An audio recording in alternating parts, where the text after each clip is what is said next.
السلام عليكم ورحمة الله وبركاته. نحمده ونصلي على رسوله الكريم. أما بعد فقد قال الله تعالى في محكم التنزيل: أعوذ بالله من الشيطان الرجيم. بسم الله الرحمن الرحيم. إذا جاء نصر الله والفتح ورأيت الناس يدخلون في دين الله أفواجا. قال النبي صلى الله عليه وسلم: خير الكلام كتاب الله وخير الهدي هدي محمد صلى الله عليه وسلم. صدق الله العظيم وصدق النبي الكريم. ربي أوزعني أن نشكر نعمتك التي أنعمت علي. اللهم اغفر شيوخنا ولجميع الحاضرين برحمتك يا أرحم الراحمين.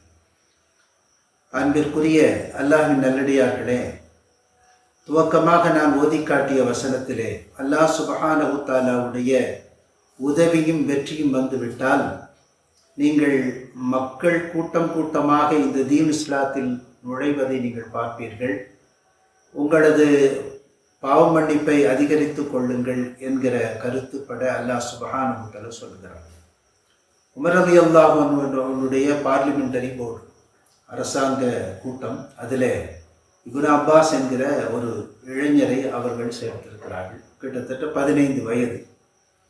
இது மூத்த சஹாபாக்களுக்கு பிடிக்கவில்லை. இந்த வயசில் உள்ள பிள்ளைகள் நம்ம வீட்டில் இருக்கிறாங்க, அவர்களை கூட்டு கொண்டு வர தெரியாதா என்றெல்லாம் தங்கள் மனசுக்குள்ளே அவர்கள் நினைக்கிறார்கள். ஹலீஃபாவுக்கு இந்த செய்தி புரிய வருகிறது. ஒரு நாள் என்ன செய்கிறாங்கன்னா, வழக்கமான அரசாங்க அலுவல்களை நிறுத்திவிட்டு இன்னைக்கு நம்ம ஒரு அத்தியாயத்தினுடைய விளக்கத்தை நம்ம பார்க்கலாம் அப்படின்னு சொல்லிட்டு இந்த நஸ்ருங்கிற அத்தியாயத்தினுடைய விளக்கம் என்ன அப்படின்னு சஹாபாக்கிட்ட கேட்குறாங்க. இந்த நஸ்ருங்கிற அத்தியாயம் தரக்கூடிய வெளிப்படையான கருத்துக்கள், அதாவது நுபுவத்து முழுமையடையும் போது நபி ஸல்லல்லாஹு அலைஹி வஸல்லம் வேலை பூர்த்தியாகிற போது மக்கள் கூட்டம் கூட்டமாக வருவார்கள். எனவே அப்படி வருகிற போது ஃபஸப்பிஹ் பிஹம்தி ரப்பிக வஸ்தக்ஃபிர்ஹு, அல்லாஹ்வை அதிகமாக தஸ்பீஹ் செய்யுங்கள், இஸ்திக்ஃபார் செய்யுங்கள் அப்படின்னு அல்லாஹ் சுப்ஹானஹு தஆலா சொல்கிறான். அப்படிங்கிற இந்த வெளிப்படையான கருத்தை எல்லாருமே மூத்த சஹாபாக்கள் கிட்டத்தட்ட எல்லாருமே இப்படி சொன்னாங்க.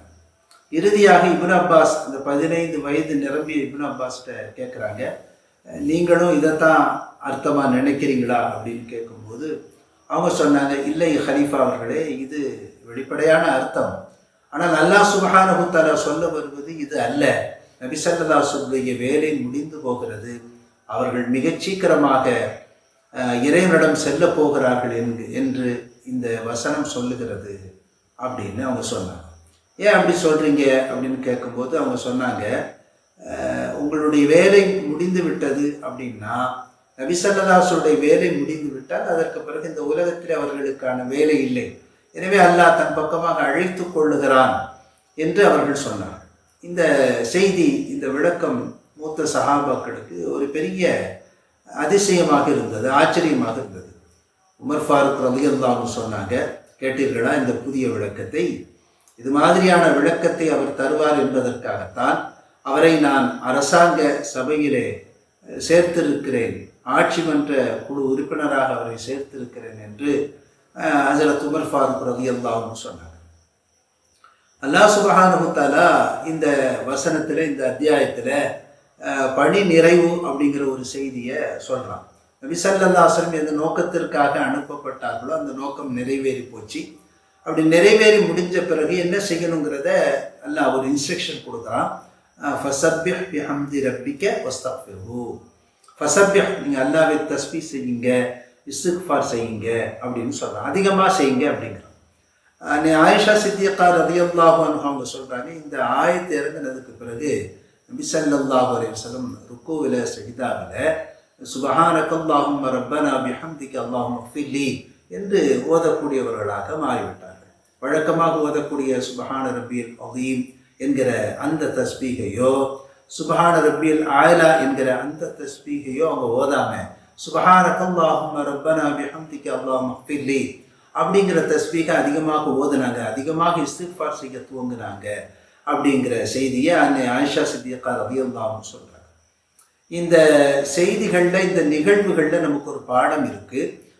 பொதுவாக பணி ஓய்வின் போது, பணி ஓய்வு, வேலை செய்கிறவங்களுக்கு ஓய்வு, மற்ற மக்களுக்கு வயோதிகம் அப்படின்னு வச்சுக்கலாம். அவனுடைய வாழ்க்கையினுடைய இறுதிக்கட்டம். மனிதனுடைய வாழ்வின் இறுதிக்கட்டம் எப்படி இருக்கும்னா 2 வகையில் இருக்கும். ஒன்று சுப்ரியாரிட்டி காம்ப்ளெக்ஸ், இன்னொன்று இன்ஃபீரியாரிட்டி காம்ப்ளெக்ஸ்.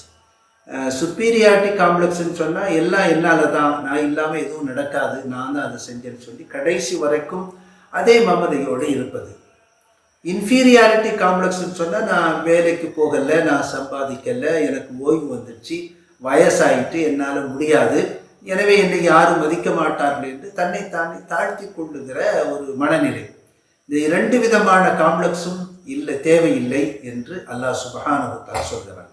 இந்த 2ம் தேவையில்லைன்னா எத்தகைய மனநிலையில வாழ்வினுடைய இறுதி கட்டத்தில் இருப்பவர்கள் இருக்க வேண்டும் என்பதை அல்லாஹ் சுப்ஹானஹு வ தஆலா சொல்லும்போது என்ன சொல்றான்னா, அதிகமாக தங்களுடைய எண்ணங்களை, பார்வைகளை, சிந்தனைகளை, வேலைப்பாடுகளை எல்லாம் இறைவனை நோக்கி திருப்ப வேண்டும் என்று சொல்கிறார்.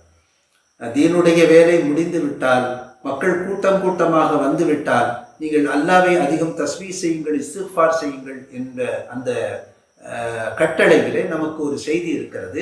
நம்ம உலகத்திலே பிறந்ததற்கான நோக்கம் அல்லது வேலை முடிவடையும் தருணத்திலே நாம் அடுத்து கவனம் செலுத்த வேண்டியது அல்லாஹ்வை பக்கம்தான். அல்லாஹ்வை சிந்திப்பது, அல்லாஹ்வை போற்றுவது, அல்லாஹ்வை தஸ்பீஹ் செய்வது என்றெல்லாம் நாம் அதை அர்த்தம் கொள்ள வேண்டும்.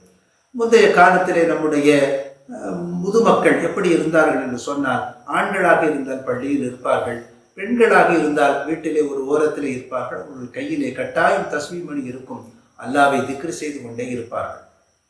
நாம் பார்த்த முதுமக்கள் எல்லாம் அப்படித்தான் இருந்தார்கள். ஆனால் இன்றைக்கு காலம் மாறி போய் கிடக்கிறது. எனவே இன்றைய முதுமக்கள் அப்படி அல்ல. எப்போதும் போல, வழக்கம் போல அவர்கள் உலகத்திலேயே, உலக பணிகளிலேயே அவர்களுக்கு வேலை இருக்கிறதோ இல்லையோ அந்த பணிகளிலேயே தங்கள் கவனத்தை செலுத்தி கொண்டிருக்கிறார்கள். இது அவர்களுக்கு ஆபத்தானது. ஒரு கட்டம் வருகிற வரைக்கும் அவர்கள் இந்த உலகத்திற்காக, குடும்பத்திற்காக உழைக்கலாம், சிந்திக்கலாம், அது வேறு விஷயம். ஆனால் அவர்களுக்கான ஓய்வை அல்லாஹ் சுப்ஹானஹு வ தஆலா தருகிற போது, வாழ்வினுடைய இறுதி கட்டத்தை நெருங்குகிற போது கட்டாயமாக அவர்கள் தங்கள் வேலைகளை குறைத்து கொண்டு இறைவனின் பக்கம் திரும்ப வேண்டும். அதிகமாக தஸ்பீஹ் செய்ய வேண்டும், அதிகமாக இஸ்திக்ஃபார், பாவமன்னிப்பு கேட்க வேண்டும், நல்லறங்கள் செய்கிற வாய்ப்பை தேடி தேடி கண்டுபிடித்து நல்லறங்களை செய்ய வேண்டும். இப்படியாக பொழுதை கழிக்க வேண்டும் என்று இந்த அத்தியாயம் நமக்கு கற்றுத்தருகிறது. எனவே நம்முடைய வயோதிக நிலையிலே, பணி நிறைவின் பொழுதிலே நாம் என்ன செய்யணும்னா, நம்முடைய கவனத்தை சன்னம் சன்னமாக இறைவனின் பக்கம் திருப்பிக் கொள்ள வேண்டும். அல்லாஹ் சுப்ஹானஹு வ தஆலா நமக்கு அத்தகைய தௌஃபீக்கை தந்து புரிவானாக. ஆமீன். வாஹிரு தஅவானா அல்ஹம்துலில்லாஹி ரப்பில் ஆலமீன். அஸ்ஸலாமு அலைக்கும் வரஹ்மத்துல்லாஹி வபரகாத்துஹு.